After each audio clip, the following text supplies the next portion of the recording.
مجھے بھی میرا جنت کا ساتھی دکھا دیجئے، میرا جنت میں ساتھی کون ہوگا؟ تو میرے رب نے وہی فرمائی کہ اے میرے موسیٰ، مصر شہر کے فلاں چوک میں چلے جاؤ، وہاں ایک قصاب آپ کو ملے گا، گوشت کا کام کرتا ہے، اس کو ہم نے جنت میں آپ کا ساتھی مقرر کر دیا ہے۔ قصاب ہے، گوشت کا کام کرتا ہے۔ حضرت موسیٰ علیہ الصلوۃ والسلام شہر میں پھرے، ڈھونڈ نکالا۔ تو موسیٰ علیہ السلام نے سوچا کہ میں اس پہ نظر رکھوں، اس کے اعمال دیکھوں کہ اس کو اتنا بڑا رتبہ کیسے اللہ نے عطا کر دیا کہ میں کلیم اللہ کا جنت میں اس کو ساتھی بنا دیا۔ حضرت موسیٰ علیہ السلام تھوڑا سا ہٹ کے بیٹھ گئے، ذرا دیکھو تو صحیح، کیا یہ ناپ تول کے اعتبار سے بہت خیال رکھتا ہے کہ مطلب لوگوں کو ان کے حق سے زیادہ گوشت دیتا ہے تول کر؟ کانٹے پہ نظر رکھی تو بالکل لیول اور برابر کا تول ہے، اس میں کوئی کمی بیشی کہ زیادہ دے تو صدقہ ہو جائے وہ بھی کوئی نہیں۔ اچھا، ہو سکتا ہے اس کو روزے زیادہ رکھنے کی عادت ہو اور یہ روزے سے ہو، مگر تھوڑی دیر گزری تو اس نے کھانا لے کے کھانا شروع کر دیا۔ موسیٰ علیہ السلام سمجھ گئے بھئی اس کا روزہ بھی کوئی نہیں۔ اچھا، اس کی ذرا نماز دیکھوں گا، نماز کا وقت ہو، شاید یہ نماز میں نوافل زیادہ پڑھتا ہو۔ موسیٰ علیہ السلام نے دیکھا تو وہی جو رکعات تھیں جو لازم تھیں وہ اس نے پڑھی اور پھر آ کے دکان پہ بیٹھ گیا۔ موسیٰ علیہ السلام حیران ہو گئے، بھائی مسئلہ کیا ہے، آخر کون سا اس کا ایسا عمل ہے؟ اللہ کے نبی شام تک بیٹھے، اس کا انتظار کیا۔ شام کے قریب کا وقت ہوا، اس کا گوشت ختم ہوا، سامان سمیٹا اور ایک کپڑے میں تھوڑے سے گوشت کی بوٹیاں اس نے لیں اور ان کو باندھ کے چل پڑا۔ حضرت موسیٰ علیہ الصلوۃ والسلام بھی اس کے پیچھے چلے، تھوڑا آگے گئے، اس کا گھر آیا۔ موسیٰ علیہ الصلوۃ والسلام نے اس کو سلام کیا اور اسے کہنے لگے، بھائی میں دور سے آیا ہوں اور یہاں کوئی میرا جاننے والا نہیں ہے جس کے ہاں میں رات گزاروں، اگر آپ مجھے مسافر سمجھ کے آج رات اپنے پاس مہمان بنا لیں تو آپ کی مہربانی ہوگی۔ اس نے کہا بسم اللہ، جی آیا ہوں، کیوں نہیں، آئیے جناب۔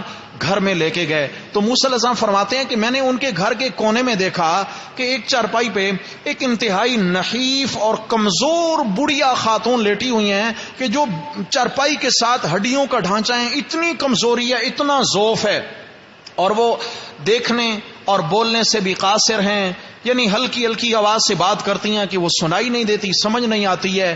یہ صاحب گھر میں داخل ہوئے، مجھے بٹھایا اور سامان رکھا اور فوراً اس بڑھیا کے پاس گئے اور جا کر جو ہے نا جی اس کو قضائے حاجت کروائی، اس کا منہ دھلایا، اس کو صاف کیا اور اس کے بعد جناب اس کو لا کے بٹھا دیا۔ پھر اس کے بعد انہوں نے گوشت چڑھایا اور سالن بنایا، ایک رکابی میں ڈال کر لائے، اس میں روٹی کی سرید بنائی اور اس بڑھیا کو اپنے سہارے بٹھا کر کھلانے لگے۔ حضرت موسیٰ صاحب فرماتے ہیں میں دیکھتا رہا اس کو کھلا کے، جب فارغ ہوئے تو موسیٰ صاحب فرماتے ہیں کہ بڑھیا کو لٹا دیا۔ اب بڑھیا ہونٹوں میں کچھ کہہ رہی ہے، کہتے ہیں میں نے موقع پایا اور اس کے قریب گیا، کان میں نے اس کے ہونٹوں سے جو لگایا تو وہ بوڑھی ماں کہہ رہی تھی، میرا بچہ اللہ تجھے جنت میں موسیٰ علیہ السلام کا ساتھی بنائے، اللہ تجھے جنت میں موسیٰ پیغمبر کا ساتھی بنائے۔ تو موسیٰ علیہ الصلوۃ والسلام واپس پلٹے ہیں اور اس بندے کو بلا کر کہتے ہیں، بھائی تجھے مبارک ہو، اللہ نے تجھے موسیٰ علیہ السلام کا جنت میں ساتھی بنا دیا ہے، اور یاد رکھنا میں کوئی مسافر نہیں، میں موسیٰ کلیم اللہ پیغمبر ہوں، اللہ نے مجھے وہی کر کے تیرا بتایا، تو میں گھر میں باہر تو مجھے کوئی ایسی خاص بات دکھی نہیں، گھر میں آ کر دیکھا اس بوڑھی ماں کی خدمت کی وجہ سے اللہ نے تجھے جنت میں نبی کا ساتھی بنا دیا۔ کیا یہ اعزاز ہمیں نہیں مل سکتا؟ بولو بھائی، اللہ ہمیں جنت میں اپنے نبیوں کا قرب نہیں عطا فرما سکتے؟ میرے بھائی، جن کے ماں باپ زندہ ہیں وہ تو موقع غنیمت سمجھیں، قدر کریں اور لمحہ لمحہ قیمتی سمجھ کر ان کی خدمت کر لیں، بوڑھے ماں باپ کی دعائیں لے لیں، اور جن کے دنیا سے رخصت ہو چکے ان پہ لازم ہے کوئی لمحہ دعاؤں میں اپنے ماں باپ کو مت بھلائیں، اور ان کی آخرت کی راحت کی دعائیں مانگیں، قبر کی راحت کی دعائیں مانگیں، جنت الفردوس کی دعائیں مانگیں، اور آخرت کی خوشیوں اور آرام کی دعائیں مانگیں۔ رب ارحمہما کما ربیانی صغیرا۔ آپ اچھا چلیں، ہم میں سے کتنے لوگ ہیں جو حج پہ جانا چاہتے ہیں؟ بھائی جو ہاتھ نہیں کھڑا کر رہے ان کی مرضی، صحیح ہے نا، ان کی مرضی۔ میرے خیال سے اکثر جانا چاہتے ہیں، اللہ ہم سب کو لے جائیں اور اللہ بار بار لے جائیں۔ نصیب کی بات ہے بھائی، جن آنکھوں نے اللہ کے گھر کو وہاں دیکھا ہے یا دیکھنے والی ہیں، اس سے خوش نصیب کون ہو سکتا ہے؟ اللہ ہم سب کو یہ سعادت بار بار نصیب فرمائے۔ حج پہ لاکھوں روپے خرچ ہوتے ہیں، وقت دینا پڑتا ہے، 1 مہینے کی مسافرت بھی جھیلنا پڑتی ہے، اور وہاں کی کتنی مشقتیں ہیں۔ حج کتنی مشقت کا نام ہے، کتنی مشقت کہ انسان ٹوٹ جاتا ہے، بہت مشکل ہے، لیکن گارنٹی نہیں ہے کہ اللہ نے وہ حج قبول بھی کیا ہے، یا گارنٹی ہے؟ کوئی دعویٰ کر سکتا ہے کہ میں نے اتنا خرچہ کیا، اتنی مشقت اٹھائی، میرا حج قبول ہو گیا؟ دعویٰ نہیں کر سکتے، قبولیت کی دعا کر سکتے ہیں، دعویٰ نہیں کر سکتے۔ لیکن آپ صلی اللہ علیہ وسلم نے روزانہ کے اعتبار سے گھر میں ہی اپنی امت کو حج کے برابر ثواب بتا دیا ہے، حج کے برابر مقبول حج، جس کے قبول ہونے میں کوئی شک اور دوسری رائے نہیں ہے۔ آپ علیہ السلام نے فرمایا جو روزانہ، وہ فرما بردار اولاد جو روزانہ اپنے ماں باپ کو محبت کی نگاہ سے دیکھتی ہے، ماں کو یا باپ کو، فرمایا جو محبت سے اپنے ماں باپ کا چہرہ دیکھتا ہے، 1 مرتبہ ماں باپ کے دیدار کے بدلے میں اللہ 1 مقبول حج کا ثواب عطا فرماتے ہیں۔ ایسا حج جو قبول ہو چکا۔ ایک صحابی نے عرض کیا یا رسول اللہ اگر دن میں 100 مرتبہ اپنے ماں باپ کا دیدار کروں؟ آپ نے فرمایا اللہ اکبر اللہ اعظم، اللہ کون سے کوئی چھوٹے ہیں یا اللہ کے خزانوں میں کوئی کمی ہے بھائی؟ اللہ اکبر اللہ اعظم۔ فرمایا جتنا تو بار بار دیدار کرے گا اللہ تجھے بار بار حج کا ثواب عطا فرمائے گا۔ ہمارے پاس وقت بولو بھائی نہیں ہے، سمجھ آ گئی ہے نا جی؟ نہیں ہے۔ اول تو ہم دفتر کے ہو کے رہ گئے، آفس آفس آفس، آفس میں ہیں تو بھی آفس کے گھر آئے ہیں تو آفس کی فائلیں ساتھ لے کر، سمجھ آ گئی نا جی؟ یہ ہماری زندگی ہے۔ یا دکان کے ہو کر رہ گئے، تاجر ہیں تو تجارت کے ہو کر رہ گئے، سمجھ آ گئے؟ پھر آتے ہیں تو بیوی ہے، بچے ہیں، بوڑھے ماں باپ کے لیے کہاں سے وقت نکلے بھائی، کہاں سے وقت نکلے؟ پتہ ہے کہ بوڑھے ماں باپ تو اب مجھے چھوڑ کے جانے والے، موت الگ چیز ہے، مگر ناراض ہو کر تو گھر سے جانے والے، لیکن بیگم صاحبہ کا تو کچھ نہیں پتا نا۔ ہاں بھائی، بیگم صاحبہ تو چلی جائیں چھوڑ کے تو پھر کیسے گزارا چلے گا؟ آپ علیہ السلام نے فرمایا کہ جب یہ صورتحال پیدا ہو جائے کہ بیوی کی وجہ سے ماں باپ کے حقوق پامال ہونے لگیں تو میرے بھائی پھر کوئی پریشانی نہیں جو اس گھر میں داخل نہیں ہوگی۔ اور اگر پریشانیوں کا خاتمہ چاہتے ہیں، عورت کی ذمہ داری ہے کہ وہ بھی اپنے ساس اور سسر کو ماں کا مقام دے، اور مرد کی ذمہ داری ہے وہ اپنے ماں باپ کو بھی ماں باپ کا مقام، وہ تو ہیں ہی صحیح، اور اپنے ساس اور سسر کو بھی ماں باپ کا مقام دے۔ ایک دوسرے کے والدین کی عزت کرنا یہ لازم ہے۔ اگر کوئی نہیں کر رہا تو بھائی بڑی سعادت سے محروم، بڑی سعادت سے محروم۔ اللہ اکبر۔ اور نبی علیہ السلام نے فرمایا 3 لوگ ہیں جن کی دعا اور بد دعا اللہ رد نہیں کرتا۔ 3 لوگ جن کی دعا بھی رد نہیں ہوتی اور بد دعا بھی رد۔ نمبر 1 مسافر۔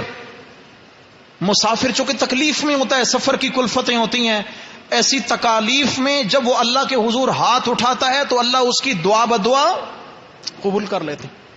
اور دوسرے نمبر فرمایا اتقی دعوت المظلوم لیس بینہ و بین اللہ حجاب۔ مظلوم کی آہ سے بچو، اس لیے مظلوم کی آہ بھی اللہ کے عرش کو ہلا دیتی ہے۔ کسی پہ ظلم ڈھا کر اس کی آہ نہیں لینا، یہ نہیں کہنا کہ تم میرا کیا بگاڑ لوگے، بھائی وہ نہیں کچھ بگاڑ سکتا، لیکن جس سے پکار رہا ہے وہ بگاڑنے پہ قادر ہے، وہ بہت طاقتور ذات ہے۔ اور تیسرا فرمایا باپ اگر دعا کے لیے ہاتھ اٹھاتا ہے تو بھی کام بن جاتا ہے، اللہ نہ کرے اگر بد دعا کا جملہ زبان سے نکل جائے تو بھی تباہی ہے، اولاد خطرے میں پڑ جاتی ہے۔ اللہ ہم سب کو معاف کرے۔ غصے میں انسان کیا کچھ کہہ جاتا ہے، یہ دعا کیا کریں کہ اللہ تعالیٰ غصے میں کہی ہوئے غلط الفاظ کو ضائع کر دیں، اللہ اپنے بارگاہ میں انہیں قبول نہ کریں۔ غصے میں انسان کیا کچھ بول جاتا ہے اولاد کے لیے، سمجھ آ گئی ہے؟ اور جو ان کے لیے اچھی تمنائیں ہیں اللہ ان کو حرف حرف قبول فرمائے۔ اللہ اکبر۔ بنی اسرائیل کے ایک بہت بڑے ولی گزرے ہیں، حضرت جریج رضی اللہ تعالیٰ عنہ، حضرت جریج رحمہ اللہ تعالیٰ، بڑے ولی تھے۔ اللہ کے ولی ہیں, انہوں نے ایک جھونپڑی بنا رکھی تھی, اس میں رہتے تھے, اللہ اللہ کرتے, رات دن عبادت. اور بنی اسرائیل میں ان کی عبادت کا ایک نام تھا, بڑا ان کا ایک چرچا تھا. یہ حدیث ہے صحیح بخاری کے اندر. ان کی بوڑھی ماں تھی, ایک دن ان کی ماں گھر سے نکلی اور جریج بیٹے کے عبادت خانے کے دروازے پر آئیں اور جریج بیٹے کو آواز دی, اور جریج نفلی نماز میں ہے. یاد رکھیے آپ عابد تھے, عالم. ہاں, یہ صرف عابد ہونا یہ بھی خطرہ ہے. دین کا علم ضروری ہے کہ کہاں میرے لیے شریعت کا کون سا حکم ہے. اب جریج جناب نماز پڑھ رہے ہیں, نفلی نماز ہے, ادھر ماں کی آواز کان میں پڑی تو دل دل میں کہتے ہیں یا رب ان صلاتی و امی, مولا میں کیا کروں, ایک طرف تیری نماز ہے, ایک طرف میری ماں ہے, تیری نماز چھوڑوں یا ماں کی آواز کو ترک کروں. سوچ اپنے دل میں اجتہاد کر لیا, نہیں اللہ کا بڑا حق ہے, نفل نہیں چھوڑتا. ماں چلی گئیں. دوسرا دن آیا, پھر آئیں, آواز لگائی. یہ عابد صاحب پھر جو ہے نا عبادت میں ہیں, آواز لگائی, پھر نماز میں, پھر آواز نہیں دی. تیسرے دن ماں جی پھر آئیں, آواز لگائی, آواز نہ آئی تو ماں نے ایک بد دعا دے دی, اللہ کرے جریج تب تک تجھے موت نہ آئے جب تک کسی بدکار عورت سے تیرا واسطہ نہ پڑ جائے. یہ بد دعا دی اور چلے گئے. جریج پہ تو زمین گھوم گئی. جریج بھاگے ماں کے پیچھے, لیکن ماں ناراض ہو کے گھر چلی گئیں. ماں نے پھر ایک نہ سنی. اب کیا کرنا تھا, اللہ کے ہاں ماں کے یہ جملے قبول ہو گئے. اور پھر ایک وقت ایسا آیا کہ جریج اپنے عبادت خانے میں عبادت میں مصروف تھے, اور اس علاقے کی سب سے خوبصورت عورت وہ جو ہے غلط نیت سے, گناہ کی نیت سے جریج کے پاس آئی ہیں. جریج سے مطالبہ کیا, جریج نے منع کر دیا کہ میں اللہ کی نافرمانی نہیں کر سکتا. تو وہ کسی چرواہے کے پاس چلی گئیں اور اس کے ساتھ اس نے گناہ والا عمل کیا, اور عمل کے بعد وہ امید سے ہو گئیں. اور جب اس کا بچہ ظاہر ہوا اور بچے کی ولادت ہو گئی تو لوگوں نے پوچھا یہ تو نے کیا ظلم کیا, تو اس نے کہا مجھے کچھ نہ بولو, وہ جو جریج اللہ اللہ کرتا ہے نا, یہ اس نے گل کھلائے ہیں, یہ جریج نے ایسا کام کیا ہے میرے ساتھ. لوگ تو آئے اور جریج کو مارا پیٹا, عبادت خانے سے باہر نکال دیا. بڑا تو آ گیا اللہ اللہ کرنے والا, بڑا تو آیا ولایت کا لبادہ اوڑھ کے بیٹھا ہے. اس کی جھونپڑی گرا دی, اسے آگ لگا دی اور اس کی عزت خاک میں ملا دی. تو جریج بہت پریشان, روئے جا رہے ہیں, روئے جا رہے ہیں. انہوں نے پوچھا وجہ کیا ہے, تو وجہ بتائی کہ بھائی آپ نے گناہ کیا اور آپ کا بچہ بھی ہو گیا, تو اب تم ہم سے وجوہات پوچھتے ہو.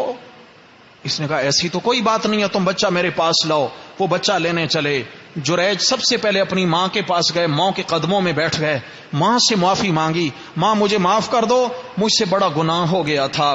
اور پھر آئے, 2 رکعت نماز نفل صلاۃ الحاجت پڑھی, اللہ کے حضور روئے. اتنے میں بچہ لایا گیا. انہوں نے بچے کے پیٹ پہ انگلی رکھی اور یوں چوکا لگایا بچے کے پیٹ میں, اور کہتے ہیں بول بچے تیرا باپ کون ہے. تو اللہ نے اس بچے کو قوت گویائی عطا فرمائی اور اس بچے نے بول کے بتایا کہ میرا باپ جریج نہیں, میرا باپ فلاں چرواہا ہے.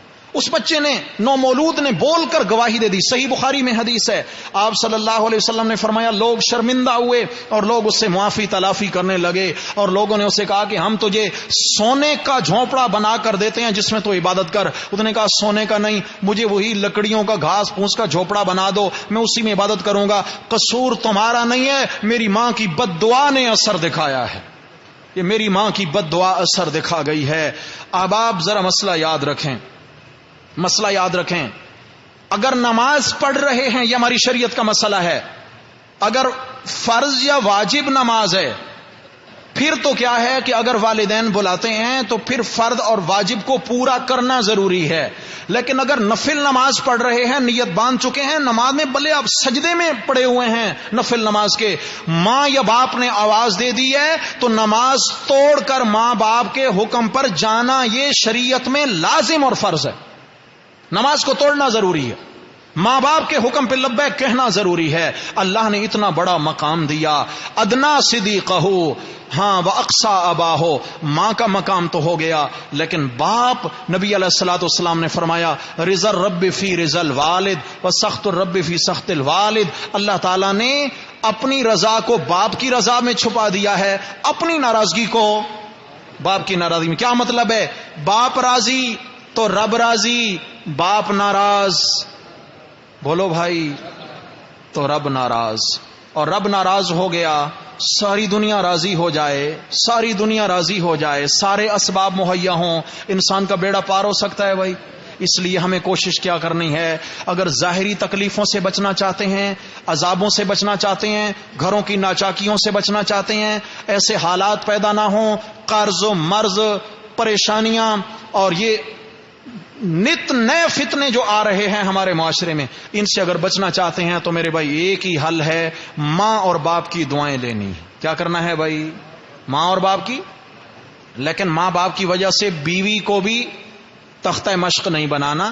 بیوی کا الگ حق ہے، اس کا خرچہ شوہر کے ذمہ لازم ہے، اور اس کا لباس، اس کی رہائش، اس کو عزت دینا یہ شوہر کی ذمہ داری ہے. اگر اس میں کوتاہی کرے گا تو پھر اللہ کے ہاں پوچھ ہوگی. ایسے ہی بیوی کی ذمہ داری ہے کہ وہ ہمیشہ ہر حال میں اپنے شوہر کے جذبات کا لحاظ رکھے، اپنے شوہر کی عزت کا لحاظ رکھے. ایک جملہ آخر میں عرض کروں گا، حضرت امام غزالی رحمہ اللہ نے جملہ لکھا ہے، میری مائیں بہنیں بیٹیاں بھی سنیں، آپ احباب بھی سنیں، کہ جو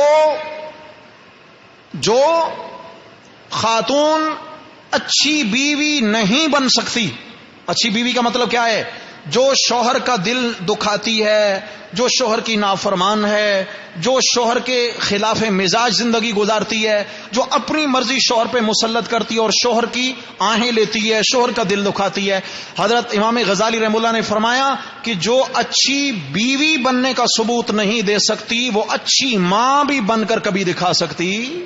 ہاں، جو اچھی بیوی نہیں بن سکی وہ اچھی ماں بھی نہیں بن سکتی. اگر کوئی عورت چاہتی ہے کہ میری اولاد میری فرما بردار ہو، میں اچھی ماں بنوں بڑھاپے کے اندر، تو وہ جوانی میں اچھی بیوی بن کر دکھائے، اپنے شوہر کی تابع داری کر کر دکھائے. اگر شوہر کی تابع دار رہے گی، اللہ اس کی اولاد کا اس کو تابع دار بنا دیں گے. دعا ہے اللہ جل شانہ ہم سب کو ان فرائض کو نبھانے کی توفیق عطا فرمائے، اور اللہ تعالی ہر قسم کی پریشانیوں سے نجات نصیب فرمائے. شان اعظم بھائی، کیا شان اعظم بھائی کی بیوی کی حالت خراب ہے، یہ دعا کریں گے جی. شان بھائی ہیں، ان کی اہلیہ محترمہ بیمار ہیں، اللہ تعالیٰ شفا یاب فرمائے. السلام علیکم. وعلیکم السلام ورحمۃ اللہ وبرکاتہ. عرض یہ ہے کہ اگر دو میاں بیوی کے درمیان جھگڑا ہو جائے اور بیوی ناراض ہو کر اپنے میکے چلی گئی اور کچھ مہینے کچھ سال کے بعد واپس آئی، یہ شوہر نے ہی چھوڑ دیا، تو کیا ان درمیان طلاق حکم جائز؟ دیکھیں جی، اگر جن میاں بیوی کے درمیان نکاح ہو چکا ہے، ہمارے ہاں یہ بھی ایک بات مشہور ہے کہ بھئی نکاح کے بعد اگر 3 مہینے تک رخصتی نہیں کی تو وہ نکاح ختم ہو جاتا ہے نا. عجیب باتیں ہیں. نکاح جو ہے یہ طلاق سے ختم ہوتا ہے یا وفات سے ختم ہوتا ہے. اس کے علاوہ جتنی مدت بھی میاں بیوی ایک دوسرے سے الگ رہیں گے، ان کے نکاح پر کوئی اثر نہیں پڑنے والا. ہاں، اگر بیوی جو ہے نا وہ بیوی کی زیادتی ہے اور وہ شوہر کو چھوڑ کے میکے چلی گئی ہے، اب وہ شوہر کے ساتھ آباد ہی نہیں رہنا چاہتی ہے اور زیادتی کرتی ہے، تو ایسے شوہر کو چاہیے کہ اس کا راستہ صاف کر دے اور دوسری شادی کر کے اپنی نئی زندگی کا آغاز کرے. لیکن اگر شوہر کا ظلم ہے، شوہر بیوی آباد رہنا چاہتی ہے اور شوہر جو ہے ظلم کرتے ہیں اور اس کو آباد نہیں رکھنا چاہتے، تو اس صورت میں عورت اگر طلاق لے لے تو اس کے لیے شریعت اجازت دیتی ہے، کیونکہ کب تک وہ گھٹ گھٹ کے زندگی گزارے گی. وعلیکم السلام ورحمۃ اللہ. آپ سے یہ مسئلہ پوچھنا ہے کہ اگر کوئی شوہر دوران حیض و نفاس کے ایام میں بیوی سے ہم بستری کر لے تو اس کے لیے شریعت میں کیا حکم ہے؟ وہ شوہر پہ توبہ استغفار کے ساتھ اس کا کفارہ بھی ہے. یہ ایک مسئلہ ہے کہ اگر چونکہ حیض اور نفاس جو عورت کے مخصوص ایام ہوتے ہیں، ان میں مرد کا اپنی بیوی سے باعتبار وظیفہ زوجیت کے فائدہ اٹھانا یہ شرعاً حرام ہے. اس پر سخت گناہ ہے. توبہ استغفار کرے، کیونکہ اللہ کو اس نے غصہ دلایا ہے. اور اگر کچھ صدقہ دے دے، باضابطہ کفارہ مقرر نہیں ہے شریعت میں، کچھ صدقہ دے تاکہ اللہ کا غصہ ٹھنڈا ہو، اور ایسی صورت میں جائز نہیں ہے کہ اس کے ساتھ ہم بستر ہو. کیا جمعہ کے دن کپڑے دھونے سے رزق میں تنگی ہوتی ہے، یا جمعہ کے دن کپڑے دھونا صحیح ہے یا نہیں شریعت؟ اور دیکھیں جی، صفائی نصف ایمان ہے. کیا ہے بھائی؟ جمعرات کو ایمان پورا کرنا ہے اور جمعہ کو ضرورت نہیں ہے. یہ کیسی بات ہے؟ دیکھیں بھائی، جس دن کپڑے دھونے کا ایک شیڈول گھروں میں ہماری مائیں بہنیں بیٹیوں کا ہوتا ہے، بھائی اس دن واشنگ مشین لگانی ہے، کسی گھر میں جمعہ کو، کسی میں اتوار کو، اور آگے پیچھے جو شیڈول ہے اس کے مطابق کام کریں. کوئی شریعت میں منع نہیں ہے. کسی حدیث میں قرآن میں واشنگ مشین کی ڈیٹ نہیں آئی ہے بھائی. سمجھ آ گئی ہے کہ فلاں دن واشنگ مشین لگائیں اور فلاں دن نہیں لگائیں. ایسے ہی جھاڑو دن میں لگائیں، رات میں لگائیں، اگر ضرورت ہو تو لگا سکتے ہیں. ایسا نہیں ہے کہ رات میں جھاڑو لگانا منع ہے. کون ارے اتنا بڑا پرچہ لکھ دیا.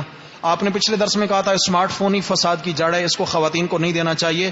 میں آپ کے اس بات سے 100% متفق ہوں. شکر ہے. آپ جانتے ہیں کہ 10 سال پہلے سادہ موبائل ہوتے تھے، دنیا کے سارے کام بھی ہوا کرتے تھے. اس کے علاوہ ایک اور بات کہنا چاہتا ہوں، وہ یہ ہے کہ ہم اندھا دھند بچوں کو روپے دے دیتے ہیں. بچہ اگر رات کو گھر نہیں آتا، یہ سوال ہے یا تبصرہ ہے؟ یہ تو اچھا، اس کو 10 روپے بھی دے، ہم 5000 پکڑاتے تھے. میرے بھائی کے کہنے کا مقصد یہ ہے کہ بھائی عورتوں اور بچوں کو اتنا آزادی نہ دیں کہ وہ بگڑ جائیں. کہنے کا مقصد یہ ہے کہ بھئی چھوٹے فون سے کام چل سکتا ہے گھر میں، تو سمارٹ فون دینے کی کیا ضرورت ہے؟ اچھا، جب یہ چھوٹے فون بھی نہیں تھے، یہ نومولود جو آئے تھے، جب وہ بھی نہیں تھے تو بھی ہم جیتے تھے یا نہیں تھے؟ اچھا، حقیقت ہے جو زندگی فون کے بغیر زمانے کی تھی وہ کتنی پرسکون زندگی تھی. آج موبائل فون نے آ کر کتنی زندگی میں زہر گھول دیا ہے. ادھر بیچارہ کھانے کھانا بیٹھا ہے، ادھر فون آ گیا، جی وہ جناب علی وہ پھڈا ہو گیا، فلاں جو ادھر کھانا چھوڑا اور دوڑ نکلے، پھڈا ہو گیا، یہ نقصان ہو گیا، وہ ہو گیا.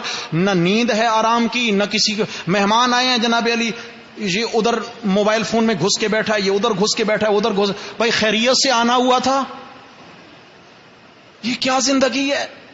تو بہرحال اچھا، بچوں کو پیسہ دینا، اول تو بچوں کو پیسہ دیں ہی نہیں. میں بچوں کو پیسہ دینے کے حق میں بھی نہیں ہوں.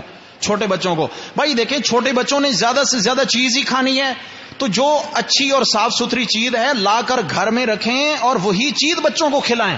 پیسہ دیں گے، باہر سے بچے گندی چیزیں کھائیں گے، جو مضر صحت اشیاء ہیں وہ کھائیں گے، صحت بھی بگڑے گی. اور کبھی کبھی اگر موقع ملا تو یہ پیسہ گناہ کے کام میں بھی خرچ ہو سکتا ہے. سمجھ آ گئی ہے؟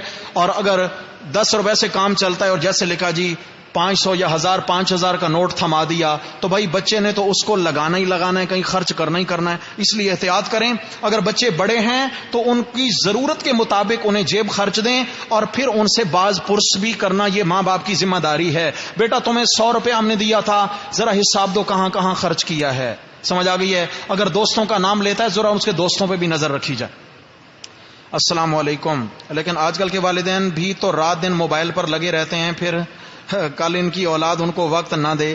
بات تو بالکل صحیح ہے جی، بالکل 100% صحیح بات ہے. اگر ماں باپ بھی موبائل میں گھسے رہیں گے تو پھر بچے اپنی زندگی گزاریں گے. جب یہ بوڑھے ہو جائیں گے بچے کہیں گے جی آپ جب ہمیں ضرورت تھی آپ نے وقت نہیں دیا، آپ کو ضرورت ہے تو اب ہمارے پاس وقت نہیں ہے. ضروری ہے. جب ماں کی اتنی قربانیاں ہیں تو پھر بچے کی ذرا سی غلطی پر بھی ماں کی گالی بکی جاتی ہے، تو کیا ایسے آدمی کو کوئی سزا عذاب نہیں؟ جبکہ گالی بکنا تو منافقی ہے. فتوے بھی لگا دیے. دیکھیں جی، ماں کی قربانی، بچے کو چاہیے کہ وہ ماں کو گالی نہ دے.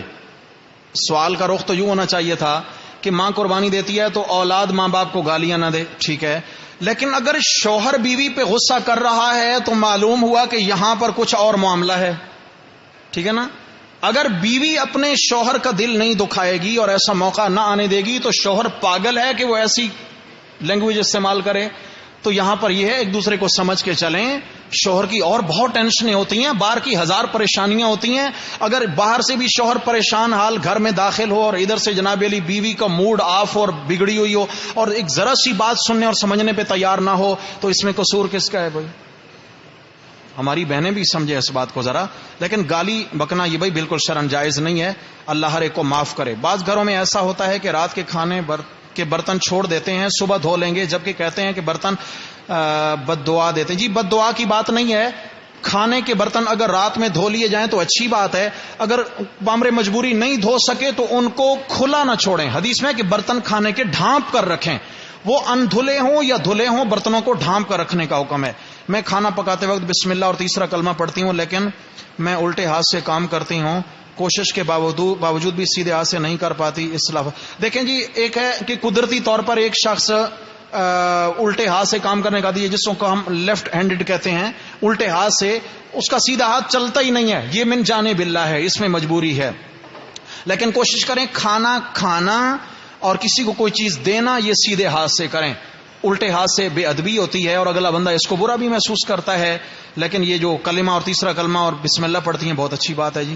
ہمارے کچن میں چیونٹیاں بہت زیادہ ہیں، آٹا بھی ڈال دیا لیکن بہت آتی ہیں، کچن کی صفائی کا کام خیال رکھتی ہیں لیکن پھر بھی نہیں جاتی.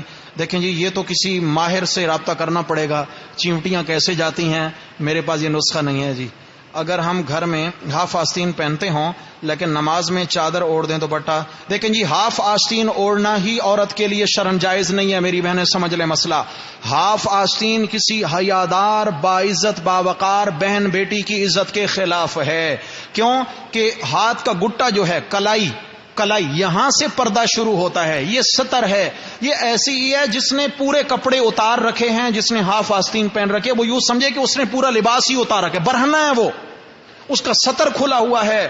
شرعاً بہت بڑا گناہ ہو رہا ہے. اس وجہ سے میں نے جمعے میں بھی عرض کیا تھا کہ جس گھر میں چڈی پہن کے گھومیں اور معاملات کریں مرد اور عورتیں ہاف آستین یا ننگے سر رہیں یا لباس بے لباس رہیں، تو اس گھر میں شیاطین تو آ سکتے ہیں، رحمت کے فرشتے نہیں آ سکتے. تو اس میں احتیاط کرنی ہے. ہاں اگر کسی خاتون کا اور کوئی لباس نہیں ہے، اب کوشش تو یہ کرنی ہے کہ انشاءاللہ پوری آستین لباس سلوانا ہے. اگر مجبوری ہے، نماز پڑھنی ہے، ہاف آستین پہنا، پھر اوپر اتنا بڑا دوپٹہ لے لیں اور اتنا وہ موٹا دوپٹہ ہو کہ جس میں سے اندر سے جسم دکھائی نہ دے اور پورا جسم اس سے ڈھانپ لیا جائے، تو بہرحال نماز ہو جائے گی. دعا ہے اللہ جل شانہ ہو ہم سب کی تقصیرات کو معاف فرمائیں. اللہ تبارک و تعالی عمل کی توفیق عطا فرمائیں. اقول قولی ھذا استغفر اللہ.